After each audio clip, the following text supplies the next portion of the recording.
Bom, meu amigo torcedor vascaíno, preparação finalizada. O Vasco da Gama está pronto para enfrentar o Fluminense amanhã, no clássico que vai acontecer no Engenhão às 9h30 da noite. E aqui, é claro, agora neste Boa Noite Gigante, iremos trazer a você, torcedor vascaíno, tudo sobre esse clássico tão importante para o Vasco da Gama nesta 22ª rodada de Campeonato Brasileiro.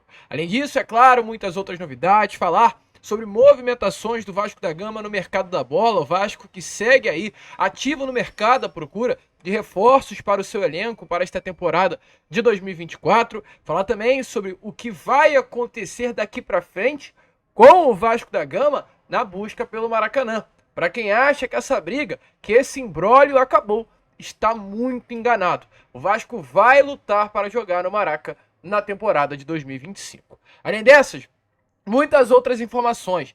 Tem até Cleiton Silva marcando gol em sua estreia pelo Rio Ave contra o Sporting, um dos maiores clubes do futebol português. Meu amigo, tem coisas que de fato só acontecem com o Vasco da Gama. Mas enfim, antes de começar, rapidinho aqui, como a gente sempre faz com vocês, quero dar as boas-vindas a todos que estão chegando aqui ao nosso canal pela primeira vez. Para quem ainda não me conhece, muito prazer, eu sou o Lucas e você está no canal do Gigante Vasco, o canal do torcedor vascaíno, e é claro, né, Vascão? Você que está aí do outro lado e ainda não é um inscrito do nosso canal, vem agora mesmo aqui embaixo, onde tem essa palavrinha inscreva-se, aperte nela e já faça parte da nossa família. Nós estamos aqui todos os dias, hein? 3 vezes por dia, tá, torcedor? Temos o Acorda Vascão saindo sempre às 7 horas da manhã, temos o Fala Gigante saindo pela parte da tarde e o Boa Noite Gigante saindo sempre pela parte da noite. Exatamente esse vídeo aqui que você está assistindo agora. Então, caso você esteja aqui no YouTube, caiu no nosso canal e não quer nunca, jamais perder as informações do Vasco, basta se inscrever aqui embaixo. Então se inscreva, curta o vídeo, ajudem o nosso crescimento, faça com que cada vez mais pessoas possam chegar ao canal do Gigante Vasco. Show de bola, Vascão? Vambora então, sem muita enrolação, falar logo de Vasco da Gama. Quero começar aqui primeiramente com vocês falando sobre a preparação para esse clássico contra a equipe do Fluminense. Tá aparecendo aí na imagem a vocês o que rolou nesta manhã de sexta-feira. O Vasco treinou hoje pela manhã, não no CT Moacir Barbosa, mas sim no estádio Newton Santos. Jogo que estará acontecendo amanhã no Newton, às 9h30 da noite. Jogo que, é claro, será muito diferente do que normalmente acontece por conta do gramado.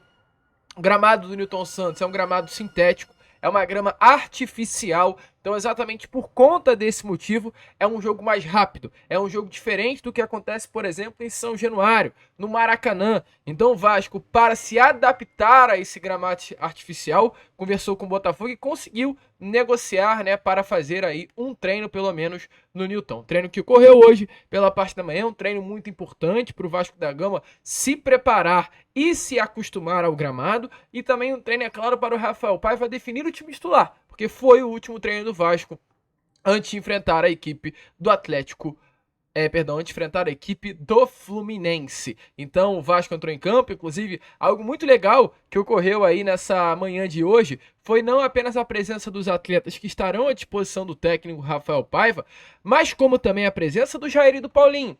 Jair e Paulinho que romperam os ligamentos do joelho lá ainda no Campeonato Carioca, não estiveram à disposição do técnico Rafael Paiva, do Ramon Dias, do Álvaro Pacheco, em nenhum jogo de Campeonato Brasileiro. Eles não entraram em campo, não tiveram, né, essa oportunidade, mas estão voltando aos pouquinhos. Ainda não treinam com o grupo, mas já estão realizando trabalho em campo e até mesmo com bola. Expectativa aí que em meados de outubro, iniciozinho ali, talvez de novembro, ambos já estejam à disposição, se o Paiva durar até lá, do técnico Rafael Paiva. Hoje também no treino tivemos uma confirmação, tá? João Vitor, o zagueiro, estará à disposição do técnico Rafael Paiva também para esse jogo de amanhã. João Vitor, que já desfalca o Vasco da Gama há muito tempo, mais de um mês sem entrar nos gramados, e ele estará à disposição para esse jogo de amanhã contra a equipe do Fluminense. Ainda há uma grande dúvida com relação à sua presença no time titular. Eu, Lucas, acredito que isso não irá acontecer. Não tem porquê, depois de tanto tempo longe por conta de lesão. A última partida do João Vitor aconteceu lá no dia 29 de junho. Então é mais de um mês, né? Já estamos aí hoje, sexta-feira, no dia 9. Amanhã iremos para o dia 10, então quase um mês. E 10 dias longe dos gramados. Não tem porque eu colocar o João Vitor já num jogo tão rápido, um clássico, um jogo intenso, para talvez ele entrar amanhã e já se lesionar de novo. Mas vai ser bom para ele estar ali com o grupo. Se precisar na segunda etapa, ele entrar dentro das 4 linhas. Porém, é muito bom saber que o JV, o João Vitor, o nosso grande zagueiro, infelizmente ou felizmente, um dos melhores aí jogadores da temporada de 2024, das melhores contratações, né, perdão, da temporada de 2024, estará à disposição do técnico Rafael Paiva. E se o João Vitor volta à lista de relacionados, teremos um desfalque. Esse desfalque é o Lucas Piton. Havia certa dúvida, inclusive o GE trouxe agora há pouco algumas informações falando sobre a situação do Piton, a dúvida sobre a sua presença ou a sua ausência na lista de relacionados, mas a informação que nós temos a trazer aqui a vocês é que o Piton não vai a campo amanhã. O Piton ele reclamou de algumas dores após o jogo contra o Atlético Goianiense lá no meio da semana passada. O Vasco tem o DESP, que é o Departamento de Saúde e Performance, que monitora o jogador, entende se o atleta está perto de estourar, está perto de acontecer uma lesão, e o DESP é um departamento que ele indica a comissão técnica com relação à minutagem. Vocês lembram de um jogo entre Vasco e Botafogo que o Paí entra faltando nos primeiros 15 minutos de jogo e sai nos 15 minutos do segundo tempo? Ele, quando sai, chuta o banco de reservas, completamente revoltado. Por que isso aconteceu? Porque o DESP determinou, olha, Rafael Paiva, o Paí tem 45 minutos de jogo. Se ele ultrapassar essa minutagem, a chance de uma lesão ocorrer é grande. Então o DESP ele faz esse monitoramento. E foi monitorado que o Piton ele pode estourar a qualquer momento. A carga de jogos do Vasco da Gama foi muito grande nesse período recente. Piton foi poupado no final de semana, entrou em campo na quarta-feira, não aguentou jogar todos os 90 minutos de jogo, teve que ser substituído. O Vitor Luiz entrou no segundo tempo. E ele não estará à disposição do técnico Rafael Paiva porque ele ainda não está 100%. Não é nada de lesão. Não é nada de uma lesão grave que o afasta do gramado. Nada disso. É só questão física. Piton está cansado e sim, se ele entrar amanhã contra o Fluminense, há a possibilidade de uma lesão aí vir a acontecer. Então, como o Vasco, é claro, não quer perder o Piton para toda a temporada, é melhor tirá-lo de um jogo do que perder ele durante todo o restante de 2024. Então, amanhã a expectativa é que Vitor Luiz possa ser titular no lugar de Lucas Piton. Então, Piton não indo a campo, é claro, e nem sequer entrando aí, sendo relacionado, o Leandrinho deve ir para o jogo de amanhã contra o Fluminense. Então, o Vasco deve ir a campo com uma escalação muito semelhante a que enfrentou aí nesta última terça-feira o Atlético Goianiense. No gol, Léo Jardim, Paulo Henrique, Maicon, Léo e Vitor Luiz, quarteto defensivo. Esforça, Hugo Moura e Matheus Cocão, fazendo a trinca de meio campo. E Paê, Adson e Verrete, fechando aí a nossa trinca ofensiva. Gostou do jogo, do time, meu amigo torcedor vascaíno? Deixa aí a sua opinião nos comentários. E para fechar aqui essa primeira parte, porque é claro, vamos falar sobre reforços com vocês aí do outro lado, temos uma informação importante a trazer aqui a vocês neste Boa Noite Gigante. Inclusive, só abrindo um grande OBS aqui também, temos uma informação que é a seguinte: Eric Marcos e Robert Rojas, além do João Vitor, que volta à lista de relacionados amanhã, também estarão de volta. O Rojas, ele ficou fora da última lista de relacionados porque o seu filho nasceu lá no Paraguai, então ele viajou e não enfrentou a equipe do Atlético Goianiense. E o Eric Marcos era por uma opção realmente técnica, não estava presente na lista, mas volta aí a essa lista de amanhã. Vai estar à disposição do técnico Rafael Paiva. O jogo amanhã acontece no Nilton, né? A gente falou sobre isso com vocês. E falando em estádio, falando em Nilton, canal Atenção Vascaínos, até para ser mais exato, nosso grande amigo aí, o jornalista João Silva, ele trouxe uma informação muito importante sobre os próximos passos do Vasco com relação ao estádio.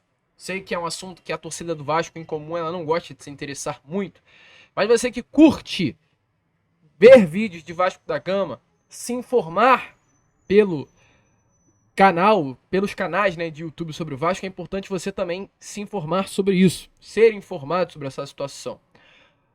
A expectativa é que em dezembro ocorra a reforma de São Januário. São Januário seja fechado por algo em torno aí de 3 anos para ser completamente reformado. E tem uma grande incógnita: qual será a nova casa do Vasco da Gama? A expectativa é que o Vasco mande seus jogos principalmente na Ilha do Governador, no estádio Luso Brasileiro da Ilha da Portuguesa, né? Portuguesa da Ilha. Mas também o Vasco quer mandar seus jogos em outros estádios, até porque o Estádio Luz Brasileiro é um estádio para 15 mil pessoas, estádio pequeno, e a expectativa é que o Vasco jogue jogos grandes em 2025. O Vasco quer estar numa Sul-Americana, quer chegar talvez, né, em uma fase ainda mais à frente na Copa do Brasil na próxima temporada, e jogos grandes, é claro, é necessário também, com isso, estádios grandes para receber esses jogos. Então, nesse momento, a diretoria do Pedrinho, ela busca fortalecer esse elo com a dupla Fla-Flu. Esse elo que foi, infelizmente, desgastado durante a gestão da 777. Foi aí uma tentativa de embate totalmente com a dupla Fla-Flu, que não deu certo, ficou nítido. Não deu certo ter esse embate com o Flamengo e Fluminense. Então, nesse momento, Pedrinho ele quer evitar confrontos na justiça, quer evitar embate, mas quer levar jogos para o Maracanã. E como isso está acontecendo? O governo, nesse momento, vem sendo um elo entre o Vasco da Gama e, no caso, a dupla Fla-Flu, que hoje são os grandes gestores do Maracanã. Pedrinho vem tentando alinhar diretamente com o governo do estado do Rio de Janeiro para não ter a necessidade de ir frequentemente à justiça para pedir jogos no estádio Jornalista Mário Filho para a temporada de 2025. Um argumento utilizado nessa negociação do próprio Vasco é a posição do Fluminense no Campeonato Brasileiro. Hoje o Fluminense está na 17ª colocação. É uma equipe que não garante que no ano que vem estará na Libertadores, estará na Sul-Americana. Então, automaticamente, é uma equipe que não vai ter muitos jogos, ou seja, o Maracanã será menos utilizado a partir de 2025. Então, exatamente por esse motivo, terá mais datas disponíveis. É esse o argumento que o Vasco usa junto ao governo para utilizar o Maracanã na temporada de 2025. São Januário vai fechar para obras e o Vasco tem por objetivo pedir para o governo do estado do Rio de Janeiro entre 12 a 15 partidas para a próxima temporada. O Vasco, volta a repetir, já alinha isso com o governador até o momento, Cláudio Castro, e a expectativa é que as coisas avancem a ponto do Vasco conseguir fechar aí algumas datas para o próximo ano. Então, informação muito importante, o Vasco tentando aí, né, pelo menos agora de uma forma mais cordial, conseguir ter o Maracanã em suas mãos para a próxima temporada. Show, Vascão! Para prosseguir aí, é claro, né, com o vídeo, falar sobre algo que acabou de acontecer. Ontem, Peck marcou mais um golzinho, né? O Peck que tá brincando de jogar futebol na MLS, assim, toda semana, né? Praticamente temos gols de Gabriel Peck. Peck ontem com seu gol chegou ao 12º na temporada, já tem 12 gols e 12 assistências. É os melhores números da carreira de Peck, são 24 participações diretas em gols em 28 jogos. Os seus melhores números haviam sido no ano passado, onde ele chegou no máximo 19 participações em gols, em 50 partidas. Hoje ele já tem 24 em 28 jogos. Então, os números do Peck estão completamente sensacionais. Marcou um golaço ontem, gol de quem sabe, cavadinha, tirando o goleiro, realmente inacreditável. E hoje, tivemos um jogo que aconteceu na parte da tarde, entre Sporting e Rio Ave. Jogo da primeira rodada do campeonato português. O Sporting venceu o jogo pelo placar de 3-1. Mas nesse time do Rio Ave, houve a estreia do Cleiton. Cleiton que o Vasco comprou lá no início do ano, junto ao Casa Pia, pelo valor de 19 milhões de reais. E o Cleiton, ele hoje, aos 45 minutos do segundo tempo, ele foi inclusive titular, ou assim, de quem sabe, tá? Quem sabe jogar bola. E aí eu vou discursar sobre o Cleiton, porque eu tenho que falar. Lucas, você tá falando que o Cleiton é bom jogador? Posso ser sincero? Com essa característica do facão, eu sempre falei pra vocês que o Cleiton era muito bom. O Cleiton é um jogador que é exatamente assim, ó, de facão. Se tiver um bom passador, o Cleiton ele vai utilizar esse facão de uma forma muito boa. Ele sempre teve essa característica e no caso a grande maioria dos seus gols, ou se não quase todos, foram assim. Faz o facão, utiliza para essa bola longa para quebrar a linha defensiva do adversário e se parar cara a cara com o goleiro, ele vai ter velocidade para empurrar a bola para a rede. O Cleiton foi um reforço ruim? Eu posso te falar sinceramente? Não. O Cleiton não é um jogador ruim. O Cleiton, assim, na prática, não é um jogador ruim para o Vasco da Gama e não era. Mas o grande problema é que o Vasco pegou 19 milhões de reais e investiu num atleta que ele nunca iria jogar. Por quê? Porque hoje temos o melhor, ou um dos melhores, dependendo do seu ponto de vista, centroavante do futebol brasileiro. Então, jamais o Vasco da Gama iria ter o Cleiton como titular. Porque o Verratti nunca vai sair da posição. E os dois juntos não conseguem jogar. Esqueça isso, né? E o Cleiton é um jogador com uma característica completamente diferente do Verratti. O Vasco ele tá acostumado a jogar com o Verratti. Quando o Verratti saía, e nunca sai, a gente vê isso nitidamente que o Verratti tem assim, um número de jogos espetacular da temporada, uma minutagem absurda. Talvez um dos jogadores que mais atuam, né? Com a camisa do Vasco em 2024. Para quando ele saísse e o Cleiton entrasse, a característica de estilo de jogo do Vasco iria mudar muito. Então não foi inteligente o Matos, ao meu ver, contratando o Cleiton. Por quê? Gastou muito dinheiro, 19 milhões de reais, e um jogador que não iria entrar. Essa grana era para ser investida em um ponta, em um outro jogador, não para um reserva. Então, assim, o Cleiton seria um bom reforço para outros times do futebol brasileiro? Acredito que sim. Acredito que sim. Se o Vasco não tivesse o Verratti, o Cleiton seria um baita de um reforço. Mas pagar 19 milhões de reais no reserva é burrice. Então, assim, o Cleiton, querendo ou não querendo, é um bom jogador. É uma boa contratação. Mas para o Vasco, uma contratação burra. Burra. Porque o Vasco jamais poderia pagar um valor tão alto para um jogador que viria para ser reserva. E não teria oportunidade para mostrar seu futebol, como não teve. O Cleiton ele sai do Vasco sem o vascaíno poder falar. O Cleiton é ruim ou o Cleiton é bom. Porque o vascaíno não viu.